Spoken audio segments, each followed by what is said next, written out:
नमस्कार दोस्तों, आप सबका स्वागत है मेरे इस यूट्यूब चैनल में जिसका नाम है आशा आईएएस एकेडमी। सो दोस्तों, सबसे पहले आप इस वीडियो को लाइक करें, इस चैनल को सब्सक्राइब करें और इस वीडियो को ज़्यादा से ज़्यादा शेयर करें सो दैट दोस्तों आप तो पढ़ सकें और आप आगे भी किसी को हेल्प कर सकें और हमको भी इससे ग्रो करने का मौका मिलेगा। तो दोस्तों, आज का हमारा जो टॉपिक है वो बहुत ही इंपॉर्टेंट टॉपिक है जो कि चैप्टर नंबर 3 है, जो कि हम कर रहे थे। हम इसको ही कंटिन्यू करेंगे और इसका ये बहुत ही इंपॉर्टेंट टॉपिक है दोस्तों। तो इसका टॉपिक है अर्थक्वेक। दोस्तों, आपको मैं बताना चाहूँगा अर्थक्वेक क्या होता है। देखिए, ऐसे तो हमारी बहुत सारी मान्यता है कि लोग ऐसे कॉमन सारे लोग हैं वो कभी कुछ कहते हैं कि ये भगवान की इच्छा से हो रहा है, ये उन्होंने किया है, ये ऐसे हुआ वैसे हुआ।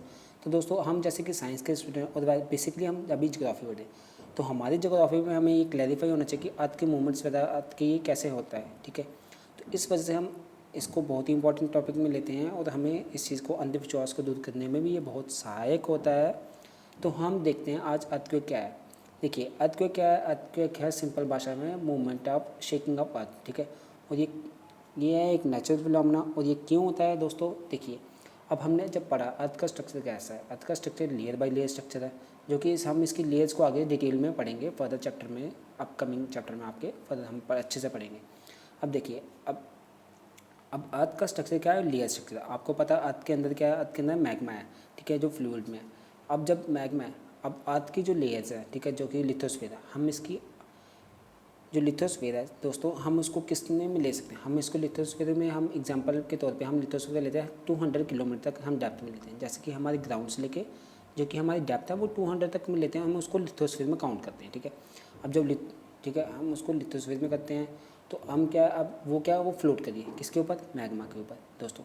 अब जब आपको पता अर्थ जो है वो स्ट्रक्चर बाय लेयर है और अर्थ के अलग अलग स्ट्रैटा है। ठीक है, अलग अलग स्ट्रैटा है।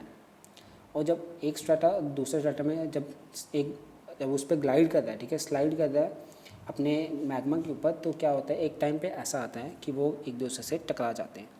और जब टकरा जाते हैं तो उससे क्या होता है, उससे एनर्जी रिलीज़ होती है। ठीक है, जब एनर्जी रिलीज़ होती है तो उससे क्या होता है, उससे हमारा अर्थक्वेक होता है। ठीक है, अर्थक्वेक आता है। तो अब देखिए, जहाँ से वो टकराता है द पॉइंट, ठीक है, उसको हम कहते हैं फॉल्ट। ठीक है, जहाँ से वो टकराए जिसको हम कह सकते हैं जड़।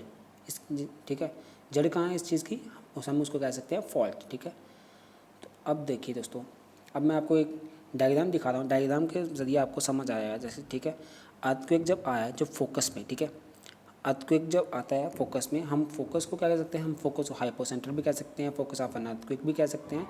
ठीक है, अब उससे जो शॉर्टेस्ट पॉइंट होगा, डिस्टेंस होगा, वो किसके ऊपर, ग्राउंड के ऊपर। ठीक है, ग्राउंड पर फॉर एग्जांपल मेरे जहाँ पर मैं खड़ा हूँ इस वक्त ग्राउंड के ऊपर। ठीक है, ग्राउंड के डेप्थ में अर्थक्वेक आया और मैं उसके बिल्कुल 90 डिग्री पे खड़ा हूँ। ठीक है, 90 डिग्री पे खड़ा हूँ उस अर्थक्वेक के। ठीक है, तो मेरा क्या, मैं सबसे क्लोजेस्ट में हूँ, सबसे पास में हूँ उसके, तो मैं कहाँ पर हूँ, मैं उसके एपी सेंटर में हूँ। एपी सेंटर में जो पर्सन था उसको सबसे पहले एक्सपीरियंस होता है कि भाई अर्थक्वेक आया है। ठीक है, उसको सबसे पहले होगा, तो ये चीज़ हमको पता होना चाहिए एपी सेंटर क्या है। ठीक है, उसके बाद दोस्तों हम देखते हैं अर्थक्वेक की वेव्स। अब हमने अर्थक्वेक में पढ़ लिया कि अर्थक्वेक क्या है, सिंपल सी लैंग्वेज में बता दें, एक बार फिर से आपको रिवीजन करा दें। अर्थक्वेक क्या है, शेकिंग ऑफ अर्थ। ये क्या है, ये एक नेचुरल फिनोमेना है। ये क्यों होता है, ये अर्थ का जो स्ट्रैटा है, ठीक है, अर्थ की जो अलग अलग स्ट्रैटा है जिस पे वो बनाई हुई है, वो लेयर बाय लेयर जो कि मैग्मा के ऊपर फ्लोट कर रही है। ठीक है, और जब फ्लोट कर दिया, वो एक टाइम आता है कभी ना कभी वो टकरा जाती है। ठीक है, एक दूसरे से टकरा जाती है। जब टकरा जाती है तो उससे बहुत सारी एनर्जी रिलीज हुई, जो एनर्जी है वो ही अर्थक्वेक की फॉर्म है। ठीक है, अब जब एनर्जी रिलीज होगी वो भी अलग अलग फॉर्म में होगी। ठीक है, अब हम इस एनर्जी को किस तरह से मेज़र करते हैं, किस तरह से रिकॉर्ड करते हैं, हम इसको सिस्मोग्राफ से रिकॉर्ड करते हैं। अगर आपको मैं बता दूं सिस्मोग्राफ की, वैसे तो मैंने यहाँ पर डायग्राम भी दिया, फिर भी मैं आपको एक रिलेट कर दूं। फॉर एग्जांपल, जब हम कभी हार्ट बीट का देखते हैं, जब आप कभी आईसीयू में, कभी मूवीज़ में देखा होगा आपने, आईसीयू का कभी सीन देखा होगा, तो वहाँ पर ना हार्ट बीट होती है। जो हार्ट बीट होता है ना, ऊपर नीचे होता रहता है। जितनी ज़्यादा हार्ट बीट होगी उतना ज़्यादा उसका क्रस्ट और वो वेव्स वगैरह बनती रहती है। ठीक है, तो उसी तरह से सिस्मोग्राफी एक वेव्स की तरह में वो बनाता है रिकॉर्ड। ठीक है, तो हमें उससे पता चलता है कि भाई ये अर्थक्वेक आ रहा है, ये चल रहा है। ठीक है, तो इसके बाद क्या है सर, देखिए, इसके बाद आती है अर्थक्वेक की मतलब दो वेव्स हैं। ठीक है, अर्थक्वेक की दो वेव है, एक बॉडी वेव है, एक है सरफेस वेव। मैं आपको एक चीज़ बता दूं, अब जो बॉडी वेव है उसके भी दो पार्ट है। ठीक है, they are called primary wave और सेकेंडरी वेव। ठीक है, प्राइमरी और सेकेंडरी। जो प्राइमरी वेव है दोस्तों, ये बहुत तेज़ ट्रैवल करती है। ठीक है, ये बहुत तेज़ ट्रैवल करती है और ये सबसे पहले सरफेस पे पहुंचती है। मैं एपिसेंटर की बात करता हूँ एपिसेंटर और ऑलमोस्ट हर जगह पे, ठीक है, क्योंकि जो वेव है वो और सॉरी दोस्तों, थोड़ा गला ख़राब हो गया इसलिए सॉरी।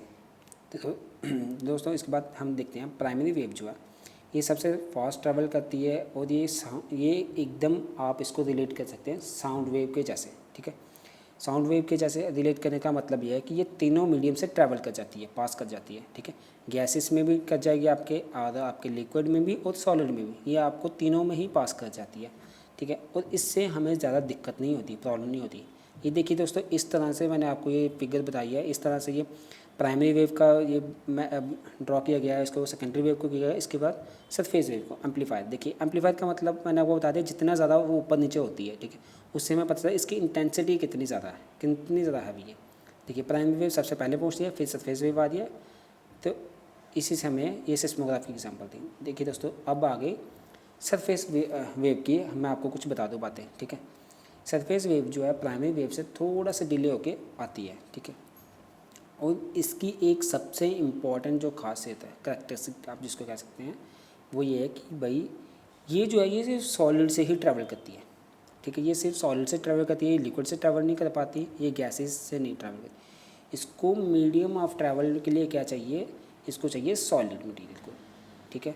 तो इस और जो हमें सबसे ज़्यादा प्रॉब्लम क्रिएट करती है, जो डिस्ट्रक्शन लाती है, जो कोलैप्स ऑफ बिल्डिंग करती है, जो बिल्डिंगों को, बड़ी बड़ी बिल्डिंग को गिराती है, जो कि प्रॉब्लम क्रिएट करती है, वो सिर्फ सेकेंडरी वेव ही करती है, ठीक है। इसी से ही सबसे ज़्यादा प्रॉब्लम होती है। तो अब देखते हैं दोस्तों प्रोपोगेशन हमारा अर्थक्वेक का, ठीक है। प्रोपोगेशन, अब मैं प्रोपोगेशन में आपको बता दूँ, पी वेव जो है वो, ये जो वेव है ये सारी डायरेक्शन में जाएंगे, ठीक है। अब देखिए, अब मैं आपको बता दूं, जो पी वेव है ये ऑलमोस्ट मतलब पैरेलल, ये vibrate parallel to the direction of the wave, ठीक है। ये पैरेलल ही जाएगा, ठीक है, पैरेलली डायरेक्शन फॉलो करेगा, ठीक है। ये पैरेलल, जैसे जहाँ पर फॉल्ट में होगा उसके जहाँ पर ये पैरेलल ही ग्राउंड के ऊपर जो है ना, इसके पैरेलल ही चलेगा।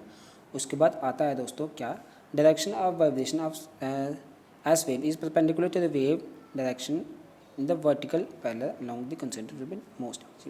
जी देखिए दोस्तों, ये जो वेव होगी ये ट्रैवल करती है, किस वेव में ट्रैवल करती है, ये परपेंडिकुलर में करती है। जो वेव की डायरेक्शन है ना, उससे ये परपेंडिकुलर करती है, ये वर्टिकल प्लेन के परपेंडिकुलर में, ठीक है। अब आपको समझ गया होगा क्यों इतनी ज़्यादा तबाही ये करती है, क्यों, क्योंकि दोस्तों ये जो है देखिए, जो पी वेव जो होती है वो क्या करती है, एपिसेंटर जहाँ पर मैं खड़ा हूँ वो सीधा उसके परपेंडिकुलर जाएगी सीधा ऊपर, और ये क्या करती है, जो एस वेव है ये पी वेव के भी वर्टिकल में जाएगी, ठीक है। ये उसके वर्टिकल जाएगी, तो ये क्या करेगी, उसको परपेंडिकुलर बना के उसके वर्टिकल में जाएगी, तो सबसे ज़्यादा तबाही ये ही लाएगी, ठीक है। इसी वजह से ये सबसे ज़्यादा तबाही लाती है, इसी वजह से ये दिक्कत करती है, क्यों, क्योंकि ये लार्जर एरिया कवर करती है और सबसे ज़्यादा प्रॉब्लम यही क्रिएट करती है। अब देखते हैं इमरजेंसी ऑफ शैडो जोन। दोस्तों शैडो जोन के बारे में हम पढ़ेंगे, तो मैं आपको ये चीज़ बता दूँ, शैडो जोन क्या होता है। शैडो जोन जो होता है, जो जहाँ पर देखिए ऐसा एक जोन जहाँ पर अर्थक्वेक का पता ना चले, हमें अर्थक्वेक आया, ठीक है, उसको हम कहेंगे शैडो जोन, ठीक है। आपको मैं ये चीज़ बता दूँ, ये जो है ना अर्थक्वेक, ये हमारे सिस्मोग्राफ में लोकेशन होता है, तो ये क्या होता है, कोई ऐसी पर्टिकुलर जगह होती है, ठीक है, जहाँ पर ये अर्थक्वेक हम इसको लगाते हैं सिस्मोग्राफ को, पर ये अर्थक्वेक वहाँ पर नहीं आता है, तो हम उसको क्या करते हैं, शैडो जोन में डाल लेते हैं। इसका बहुत बड़ा फ़ायदा हमको, ठीक है दोस्तों। मैं आपको बता दूं, जो सिस्मोग्राफ में डिस्टेंस है, एक पर्टिकुलर एक एंगल है, ठीक है। मैं आपको पी वेव का एंगल बता दूं, तो उसमें जो पी वेव का शैडो जोन होगा, ठीक है, पी वेव का और एस वेव का अलग अलग शैडो जोन होगा। जो पी वेव का शैडो जोन होगा वो दोस्तों 105 से लेके 145 यानी कि 145, ठीक है। एक बार फिर से मैं रिपीट करता हूँ, जो पी वेव का शैडो जोन होगा वो होगा 105 से लेके 145 से लेके, ठीक है, इन दोनों का जो बीच में होगा वो होगा, ठीक है। आपको मैं सबसे पहले डायग्राम बता दूँ, उससे आपको ज़्यादा अच्छे से समझ आएगा। देखिए दोस्तों, ये जो है ना पी वेव शैडो जोन और एस वेव शैडो जोन, मैं आपको बता दूँ पी वेव जो है शैडो जोन उसका जो क्या है 103 से लेके 14, देखिए ये अलग अलग दिया हुआ है, यहाँ पे आपके एनसीईआरटी में 145 दिया है, ये गूगल में 142 दिया हुआ, तो आप इसको 145 की भी अप्रॉक्स लेके चलिए, ठीक है। इसमें कोई एग्जैक्ट वैल्यू नहीं होती, ऊपर थोड़ा अप डाउन हो जाता है। तो देखिए इसमें क्या होगा, इसमें जब वेव ट्रैवल करती है, ठीक है, पी वेव शैडो जोन में जब ये ट्रैवल करती है तो एक शैडो जोन क्रिएट होता है। क्यों? क्योंकि देखिए अब आपको पता है कि जब कोई साउंड वेव ट्रैवल करती है किससे, सॉलिड से लिक्विड में, उससे क्या है, उसका पाथवे थोड़ा सा चेंज हो जाता है। जब चेंज होता है डिफ्लेक्शन कर जाती है, ठीक है, तो उससे जो एक एंगल बनता है, ठीक है, पर्टिकुलर एंगल, वहाँ पर शैडो जोन बनता है कि वहाँ पर कोई फीलिंग नहीं आती कि भाई अर्थक्वेक आया या नहीं आया। ठीक है, आपको ये डायग्राम से ज़्यादा समझ आ रहा होगा। तो ये इसका होता है। ठीक है, उसके बाद क्या, ठीक है, ये मैंने आपको बता दिया कि ये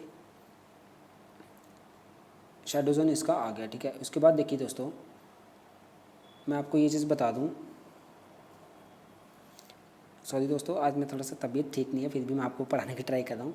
तो आई होप कि आप थोड़ा इसको समझें और मेरे साथ कोऑपरेट करें। ठीक है दोस्तों, तो आपको मैं इसके बाद बता दूँ, ये जो एस वेव है, ठीक है, जो एस वेव है, ठीक है, इसमें क्या प्रॉब्लम है, इसमें ये जो कि बहुत बड़ी बात है, हमें इसका 103 से लेके 103 तक, ठीक है, इसका जो एंगल है, ठीक है, इसका जो एंगल है, क्यों, क्योंकि जो हमें पता है मैग्मा है, ठीक है, अर्थ के अंदर जो मैग्मा है, तो मैग्मा के ऊपर ये ट्रैवल तो कर पाते नहीं, क्योंकि क्यों इसको, क्योंकि सॉलिड ही चाहिए इसको, ये लिक्विड मीडियम में ये ट्रैवल नहीं कर पाती, जिस वजह से क्या होता है उस एरिया में ये ऑब्जर्व हो जाती है या बाउंस बैक हो जाती है, तो जो नीचे वाला एरिया बचता है तो उसमें क्या होता है, उसमें वो शैडो जोन क्रिएट हो जाता है।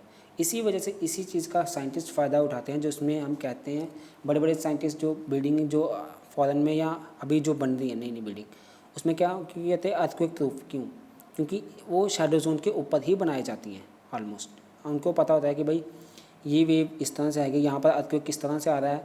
जैसे हम देखते हैं सबसे ज़्यादा अर्थक्वेक किस में आता है, जापान में आता है, जापान में आता है। ठीक है, तो और किस में आता है, और हमारे जो पैसिफिक रिंग ऑफ फायर है उसके आसपास ही सबसे ज़्यादा अर्थक्वेक आता है। ठीक है दोस्तों, यह यहाँ पर दिया नहीं गया, बट फिर भी मैं आपको कुछ एक्स्ट्रा नॉलेज देता रहूँगा जो कि मुझे आपको थोड़ा और ज़्यादा हेल्प करेगी आपके लेवल ऑफ अंडरस्टैंडिंग में।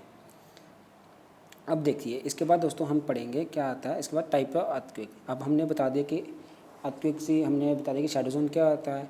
ठीक है, अब हम देखते हैं टाइप्स ऑफ अर्थक्वेक। अब अर्थक्वेक कितने टाइप्स का होगा, देखिए दोस्तों, जो एक टाइप फर्स्ट टाइप हम पढ़ेंगे वो टेक्टोनिक्स टाइप। ठीक है, टेक्टोनिक टाइप्स क्या होता है दोस्तों, वो जो अब मैंने आपको बताया कि भाई जब अर्थ की दो लेयर एक दूसरे से टकराती हैं उसको हम क्या कहेंगे, टेक्टोनिक प्लेट्स। जो टेक्टोनिक प्लेट्स टकराएंगी हम उसको टेक्टोनिक में कहेंगे अर्थक्वेक आया है।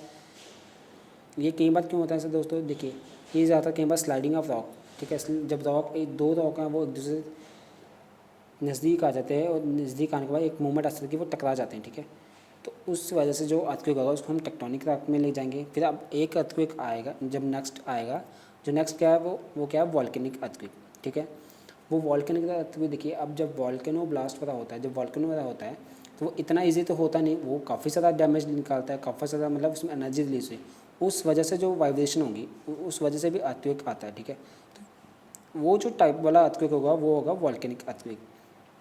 उसके बाद आता है दोस्तों कोलैप्स अर्थक्वेक। ठीक है, ये आपको सबसे कॉमनली एग्जांपल है जो कि इंटेंस माइनिंग एक्टिविटी से होता है। ठीक है दोस्तों, अब जब माइनिंग एक्टिविटी रिलेटेड भी हो रही है, माइनिंग एक्टिविटी हम कहीं पर कर रहे हैं, तो उससे क्या होता है, जब जो ग्राउंड लेवल है वो कमज़ोर है, कहीं कहीं के क्या होता है ज़मीन कमज़ोर है, तो उससे वो जो ग्राउंड जो नीचे धंस जाता है, ठीक है, उससे भी क्या होता है अर्थक्वेक आता है। ठीक है, उसके बाद आता है एक्सप्लोजिव अर्थक्वेक।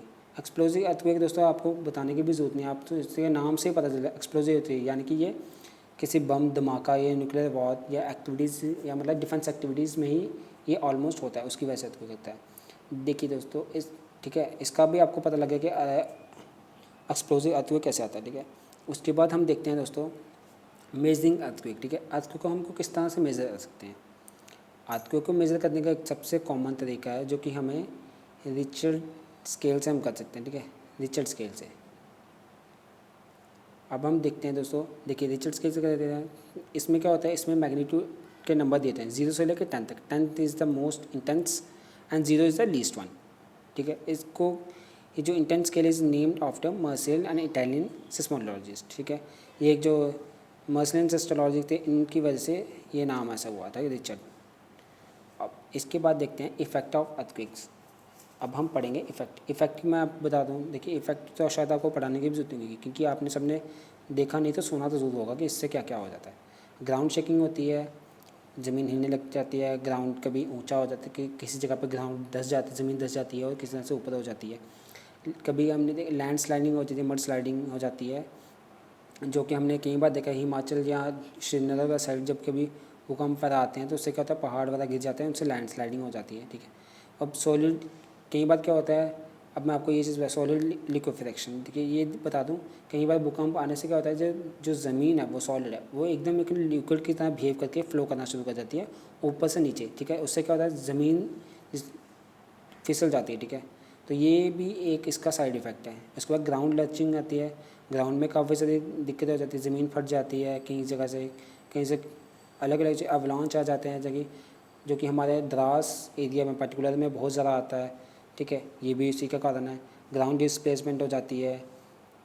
उसके बाद हमारे फ्लड जो डैम लीवेज लीव फेलियर हो जाती हैं, डैम्स में भी क्रैक्स आ जाते हैं, आग लग जाती है इसकी वजह से। तो ये सारे दोस्तों इसके ये सारे साइड इफ़ेक्ट थे। ठीक है, आपको मैं एक छोटा सा हमेशा जो बना कर देता हूँ वीडियो के लास्ट में, आपको छोटे से जो हमने पढ़ा है उसको हम छोटे से चीज़ में एक्सप्लेन कर देते हैं दोस्तों। देखिए हमने आज पढ़ा अर्थक्वेक। अर्थक्वेक क्या होता है? अर्थक्वेक होता है कि भाई शेकिंग ऑफ द अर्थ। और ये क्यों होता है? ये होता है दोस्तों क्योंकि अर्थ जो है वो एक मैग्मा के ऊपर फ्लोट कर रही है, और इससे क्या होता है जो टेक्टोनिक प्लेट्स हैं हमारी जो अलग अलग, ठीक है, आपको पता है अर्थ क्यों टेक्टोनिक प्लेट्स में डिवाइडेड है। वो क्या होता है जब एक दूसरे से टकराते हैं उससे अर्थक्वेक होता है। जहाँ पर वो टकराएंगे, जहाँ से वो कॉन्टैक्ट ऑफ टच होगा, हम उसको क्या बोलेंगे? फोकस बोलते हैं। ठीक है, और जो फोकस से सबसे नज़दीक वाला पॉइंट होगा जिस उसके पर्टिकुलर 90 डिग्री पे, ठीक है, उसको हम क्या बोलेंगे? उसको हम बोलेंगे एपिसेंटर। ठीक है, वो क्योंकि वो उससे सबसे नज़दीक है और वो सबसे पहले वहीं पर ही एक्सपीरियंस होगा कि अर्थक्वेक आया है। ठीक है दोस्तों, तो ये हमारा वो उसके बाद हमारी दो वेव्स निकलती है। एक बॉडी वेव होती है, सरफेस वेव होती है जिसमें ये ट्रैवल करता है। बॉडी वेव जो होती है उसकी भी दो टाइप है, पी वेव और एस वेव। जो पी वेव है दोस्तों उससे क्या होता है जो प्राइमरी वेव है वो साउंड वेव के जैसे तीनों में मीडियम में ट्रैवल कर जाती है, सॉलिड लिक्विड गैस में।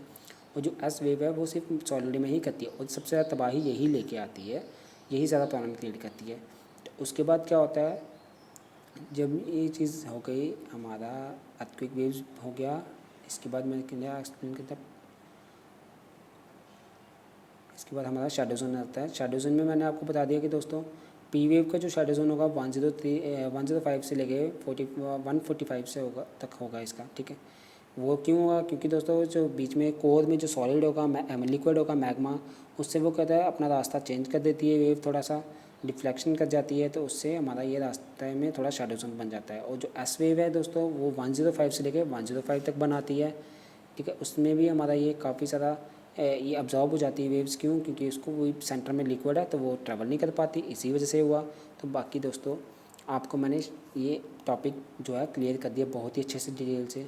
मुझे लगता है कि आपको ये काफ़ी अच्छे से समझ आया होगा टॉपिक, क्योंकि ये बहुत इंपॉर्टेंट टॉपिक है दोस्तों। अगर नहीं आया तो आप एक बार इसको रीड कर लें, इसको पढ़ने के बाद, इसको वीडियो को सुनने के बाद एक बार आप एनसीईआरटी को रीड कर लें ताकि आपको इससे और ज़्यादा बेहतर नॉलेज हो पाए। तो दोस्तों I hope you like it, so please thank you for watching this, and please make sure to subscribe this channel and like and share my videos all. Thank you दोस्तों।